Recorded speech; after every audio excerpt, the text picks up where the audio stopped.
എന്ത് പറ്റി കൊറേ കാലമായാലും ഇങ്ങോട്ടൊക്കെ വന്നിട്ട്? കാര്യമുള്ളപ്പോ വന്നാ മതിയല്ല. എന്താ ഇപ്പൊ കാര്യം?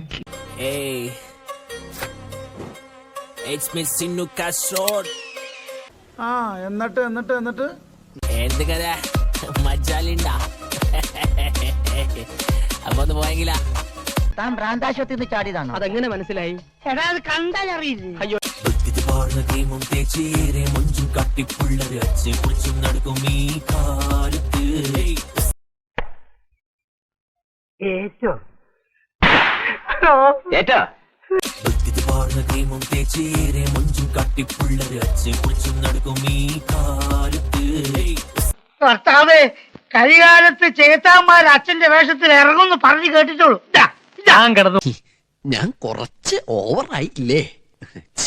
മോശമായി പോയി. സഖിമുന്തിരി രസം ആദ്യം വിട്ട് നടക്കണ കണ്ടതിലേറെ കൗതുകം ഉള്ളിൽ നേരത്ത്. ഇതെല്ലാം കേൾക്കേണ്ട ഞങ്ങളുടെ വിധിയാണ്. ഇതെല്ലാം ഞങ്ങളുടെ വിധിയാണ്. പള്ളിക്കറിയും നെയ്ച്ചോറിന്നും ഏറെ ഫേമസ് ആയി. വെള്ളം നിറച്ചോ തിന്നാലോ നായിട്ട്. മോനും നേരെ നിന്നല്ലോ നിന്നച്ചാ.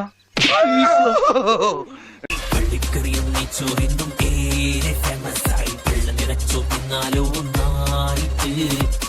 അപ്പൊ ഇന്ന് മുതല് നമ്മൾ ഒരു സെറ്റപ്പ് ചെയ്തിരുന്നു. കൊടുകായി പോട്ടട സുന്ദരേശ, നിന്നെപ്പോലെ വിഷമം എനിക്കുണ്ട്. പായി വന്നാലാകെ ബേജാറായി പോകും. നേർക്ക് നേരെ പിസപ്പാട് നമ്മക്ക്. ഇനി വിഷമിച്ചിട്ട് കാര്യമില്ല, വരാനുള്ളത് വഴി തന്നില്ല. നായൊക്കെ കൊണ്ട് നടക്കും നല്ല ചങ്ങായിമാർക്ക് എന്ത് കൊടുക്കുന്ന ശീലമാണ് നമ്മക്ക്. ഇനി ഇവനെ വച്ചോണ്ടിരുന്ന ശരിയാവത്തില്ല. അടിക്കുന്നതാ. ഇന്ന് ഇത്രയും മതി, ധാരാളായി. ഇനി നാളത്തേക്ക് മതി.